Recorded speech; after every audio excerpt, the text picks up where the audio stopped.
अगर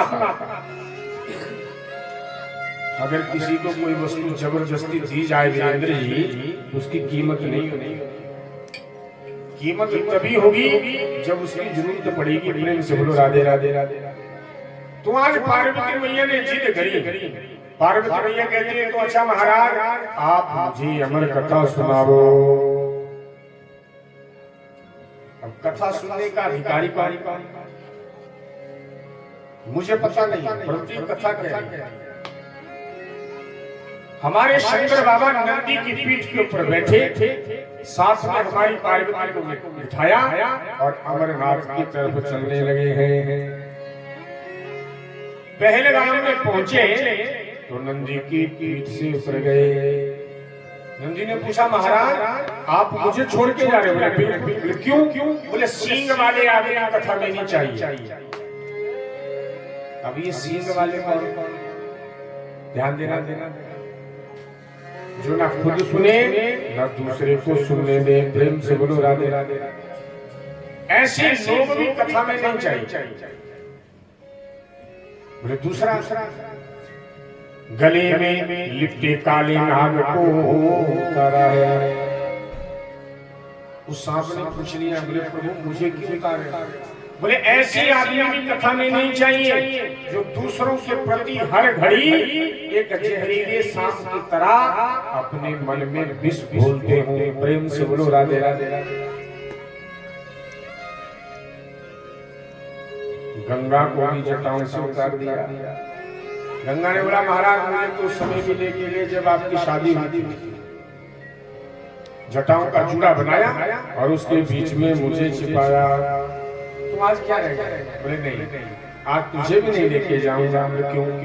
बोले जिनका मन गंगा की लहरें की तरह हर समय काम वासना में लगा रहता है, ऐसे लोग भी कथा में नहीं चाहिए। प्रेम से बोलो राधे राधे। चंदा को भी उतारा। जिनका मन कथा में लगता ही नहीं है, हर घड़ी घर में, कभी दुकान पे, कभी मकान पे, कभी बच्चों में, कभी पति में, कभी पत्नी में रमण करता रहता है, सूची कहते शौनक जी ऐसे लोग भी कथा सुनने के पात्र नहीं है। प्रेम से बोलो राधे राधे राधे।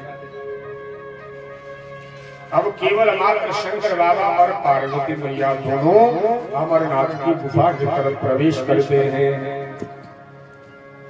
गौरा मैया से कहा शंकर बाबा ने जाओ जाकर के देख कर क्या कोई ऐसा कोई जीव कोई जंतु तो नहीं है जो हमारी कथा को सुने। तो पार्वती मैया देखने की चारों तरफ नजर घुमाई, कुछ नजर नहीं। एक सूखी बत्ती थी, अंडा वो पैरों से टकराया, आगे की तरफ बढ़ने लगा। पार्वती मैया हंसने लगी। पार्वती मैया कहती अरे बाबरे क्यों दौड़ रहा है? बोले तेरी माँ है नहीं, पंखों की गर्मी मिलेगी नहीं, तू फूटेगा नहीं और कथा को सुन नहीं सकेगा। प्रेम से बोलो राधे राधे राधे। अब शंकर बाबा के सन्मुख बैठी है माँ पार्वती। शंकर बाबा ने आंखें मूंदी। शंकर बाबा कहते देख बाबरी कथा में हुंगारा देना जरूरी होता है। बिना दूल्हे की बारात देखी कभी? बोले नहीं, क्योंकि भैया बारात में दूल्हा ही सस्ता है, मलयुद्ध में नगाड़ा ही सस्ता है और कथा में हुंगारा ही जचता है। प्रेम से बोले राधे राधे राधे। पार्वती मैया ने आंखें मूंदी। सूजी कहते शंकर बाबा जी कथा सुनाने लगे। कथा चलते चलते चलते चलते पहुंची बद्ध और मुक्त प्रसंग के बीच में। शंकर बाबा कहते हैं पार्वती बंधा कौन है? जिसके जीवन में आसक्ति रूपी रस्सियां बंधी है वो बंधा। मुक्त कौन है? जिसने रस्सियों की ग्रंथि खोल दी वो खुल गया। पार्वती मैया इस कथा में इतनी विलीन हो गई कि पार्वती मैया का ध्यान लग गया, समाधि लगी। अब कथा की गर्मी उस अंडे को मिलने लगी और वो अंडा फूटा और हूँ शब्द का हुंगारा देने लगा। प्रेम से बोलिए राधे राधे। सूजी कहते शौनक जी कथा पूरी हुई। शंकर बाबा ने आवाज लगाई पार्वती, ए पार्वती। हाँ जी, बोले कहाँ हो? बोले बद्ध और मुक्त में। बोले तो फिर ये कथा किसने सुनी? किसी ने कहा कि पार्वती मैया को नींद आ गई, परंतु अपने राम के समय में नींद नहीं आई। बोले कैसे? जरा विचार कर। जैसे हमारे घर में छोटे छोटे बच्चे होते हैं, तो बच्चे जाग रहे हो तो क्या मां को नींद आ सकती है? बोले नहीं आ सकती। खतरा भी रहता, गिर ना जाए बच्चा, पानी में ना डूब जाए, बिजली से हाथ ना लगा दे, पंखे में हाथ ना देना, तो माता को कहां से नींद आई? बोले तो फिर पार्वती मैया को कैसे नींद आई होगी? बोले क्यों? बोले हम सब जाग रहे तो हमारी मैया को नींद नहीं आ सकती है। प्रेम से बोलो राधे राधे। हुआ क्या? हुआ ये, कई बार हमारा मन किसी चीज में इतना खो जाता है कि हम बोलना बंद कर देते हैं, वाणी को विराम हो जाता है, स्तब्ध हो जाते हैं। ऐसे ही ध्यान एकाग्र हो गया पार्वती मैया का। कथा चलने लगी, कथा सर के ऊपर से जा रही। शंकर बाबा ने पूछा तो फिर हमारी कथा किसने सुनी? वो नन्हा सा पक्षी, वो जीव पंखों से फड़फड़ाता भगवान के चरणों में आकर के बैठ गया। बोली शंकर भगवान की जय। मानव नन्हा सा सुख का बच्चा कहता है, बोले मैंने कथा सुनी, मेरी आज्ञा। बोले हाँ प्रभु, गलती हो गई।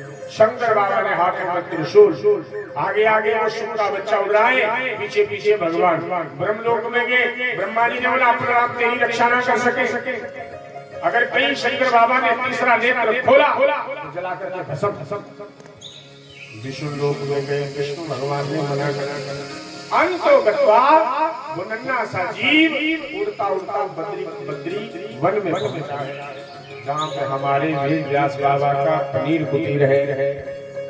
और वहीं पे ही वेद व्यास जी की पत्नी अरनी कपड़े धोकर के सुखाने डाल रही थी। मुंह खुला जमाई आई और उस शुक के बच्चे ने अरनी के गर्भ में प्रवेश कर लिया। भक्त भक्त भगवान की जय। अब जैसे ही गर्भ में प्रवेश किया, 12 वर्षों तक रहे। शंकर बाबा चिमटा गड़ा करके बैठे रखे। अब बाहर आए, ये आए रामी से मारो। जब 12 वर्ष पूरे होने को आए तो एक दिन उसी रास्ते से हमारे नारद जी फिर जा रहे। नारद जी ने पूछ लिया, बाबा यहाँ? बोले यहाँ चिमटा गड़ा करके बैठे हो, बात क्या है? बोले अरे नारद, इस अरनी के गर्भ में एक नन्हा सा जीव है जिसने मेरी कथा सुनी है। बोले फिर वो बाहर आएगा, उसे मारो।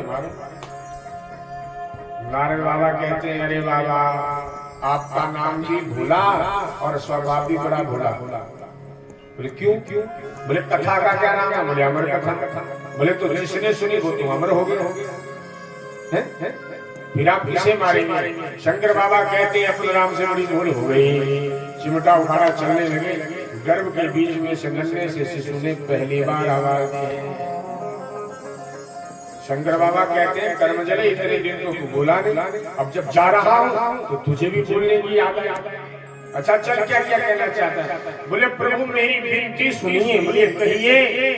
बोले मैं इस दुनिया में आऊँ तो आपकी माया मुझे सताए ना। माया का चक्कर इस दुनिया में आकर के होता है। बस ये माया रूपी हवा स्पर्श हुई कि हमारे आभा बदले। प्रेम से बोलो राधे राधे। जब तक हम माँ की गोदी में रहते हैं तब तक माया हम पे कोई प्रभाव नहीं डालती। अच्छा देखो, ध्यान देना नहीं। बोले जैसे एक नन्हा सा बच्चा होता है, छोटे छोटे बच्चे, बोले अपने घर में उनका पेट कम भरता है और पड़ोसी के घर में ज्यादा। और कई बार माँ बोली कर्म जले के घर में नहीं जाना, ये पता नहीं थारे राम को क्या खिला देगा। बोले दूसरे दिन जब बच्चा उनके घर में नहीं गया तो उस पड़ोसन ने पूछ लिया, अरे लल्ला आज मैं तेरा इंतजार करती रही, तू आया नहीं, मेरी माता ने मना किया है। इसका मतलब ये किसने सिखाया? बोले हमने सिखाया। ये रिश्तों के बंधन इस दुनिया में आकर के बंधते हैं। प्रेम से बोलो राधे राधे।